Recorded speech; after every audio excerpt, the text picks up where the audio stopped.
Assalamualaikum warahmatullahi wabarakatuh. Selamat pagi, selamat siang, selamat sore, dan selamat malam semuanya. Bagaimana kabarnya?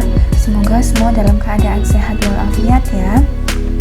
Di musim pandemi seperti ini, terapkan selalu 3M untuk selalu memakai masker, mencuci tangan dengan menggunakan sabun dan air mengalir, dan selalu menjaga jarak jika berada di luar rumah. Oke? Nah, sudah siap belajar semuanya? Selamat datang di channel saya, Ranggi Ramadhani Elminisa. Sekarang kita akan belajar tentang teks negosiasi. Nah, kita akan belajar apa sih sebenarnya teks negosiasi itu, kemudian jenis-jenisnya apa saja, kemudian strukturnya apa, dan bagaimana cara untuk menyusun langkah negosiasi. Simak terus sampai akhir ya.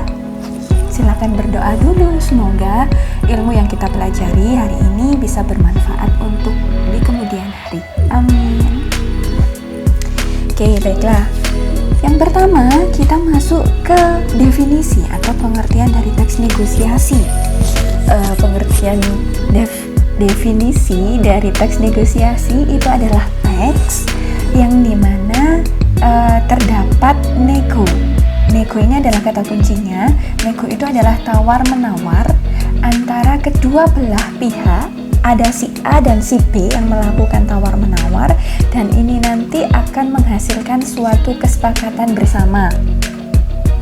Nah, dari sini sudah paham ya teks negosiasi, dan Bu Ranggi sangat yakin bahwa kalian semua yang ada di rumah sana itu selalu pernah melakukan negosiasi, entah melakukan negosiasi di pasar, entah melakukan negosiasi jual beli kendaraan, entah misalnya negosiasi ketika kalian para ciwi membeli sebuah baju dan lain sebagainya.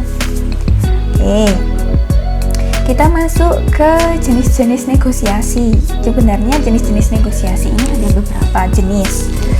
Yang pertama berdasarkan situasinya, ada negosiasi formal dan ada juga negosiasi yang bersifat non formal. Nah, misalnya kalau negosiasi formal itu berarti misalnya negosiasi ini bisa secara lisan dan bisa secara tulis. Ketika negosiasi formal ini secara lisan berarti di sini biasanya itu negosiasi bisnis, misalnya antara perusahaan A dan perusahaan B. Perusahaan A ingin menanam saham di perusahaan B. Kemudian kedua perusahaan tersebut saling negosiasi, saling tawar-menawar. Nanti bagaimana keuntungannya? Dibagi berapa persen, profitnya bagaimana, dibagi berapa persen.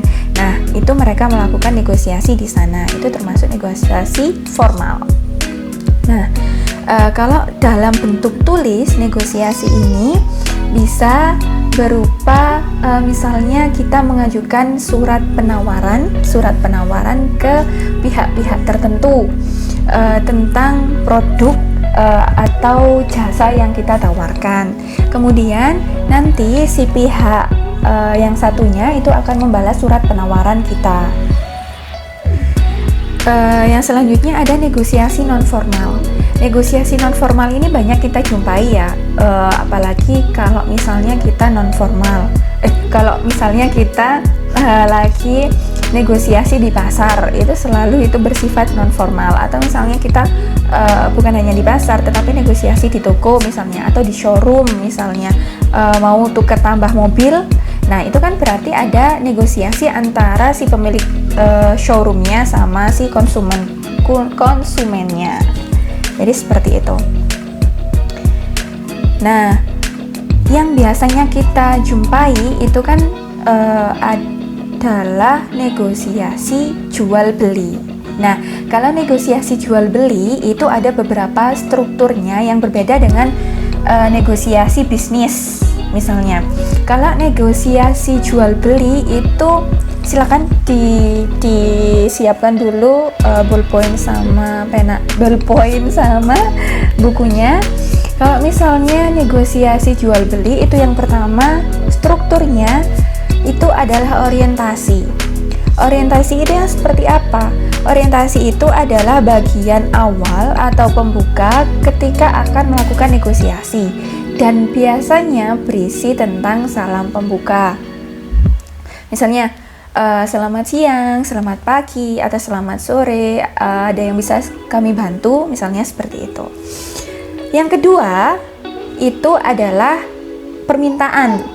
Nah, yang kedua itu adalah permintaan. Permintaan ini adalah isinya meminta barang yang diinginkan oleh konsumen. Misalnya, adakah mobil Panther dengan spesifikasi seperti ini, seperti ini, seperti ini? Jadi seperti itu. Misalnya gitu. Itu adalah permintaan. Kemudian yang ketiga, struktur ketiga itu adalah pemenuhan. Pemenuhan ini adalah jawaban atau tanggapan dari si pihak satunya. Kalau misalnya satu tadi konsumen untuk membeli mobil, berarti yang pihak satunya ini adalah pemilik showroom misalnya. Oh, ada Panther dengan spesifikasi ini. Mari saya tunjukkan. Nah, itu adalah pemenuhan. Kemudian yang keempat itu adalah penawaran. Biasanya harganya berapa? Misalnya 120 juta. Wah, apakah itu adalah penawaran? Penawaran ini adalah ketika harga jual mobil itu sudah disebutkan oleh si pemilik showroom. Misalnya harganya 120 juta. Kemudian ada penawaran dari konsumennya, kalau misalnya 100 juta bagaimana? Itu adalah penawaran. Kemudian kalau di negosiasi jual beli, penawaran itu atau negosiasi itu berlangsung bukan hanya satu kali aja, bisa beberapa kali negosiasi baru mencapai kesepakatan atau bisa mencapai deal di antara kedua belah pihak. Setelah penawaran selesai, kalau misalnya deal si pemilik showroom deal, maka itu adalah persetujuan atau kesepakatan. Setelah ada kesepakatan di antara kedua belah pihak, baru ada pembelian. Jadi pembelian sudah deal, kemudian dilakukan transaksi jual beli. Setelah itu penutup. Yang terakhir strukturnya itu adalah penutup. Penutup itu bisa berisi dengan salam penutup atau bisa berisi dengan kata-kata senang bekerja sama dengan Anda. Seperti itu. Baiklah. Selanjutnya, kita masuk ke langkah-langkah dalam menulis teks negosiasi. Cara menulis teks negosiasi itu cukup mudah. Yang pertama, tentukan temanya dulu, kira-kira nanti aku mau membahas tentang apa ya, nanti yang kunegokan apa ya. Jadi seperti itu. Yang kemudian kedua itu adalah tentukan tokoh yang akan berperan di sana.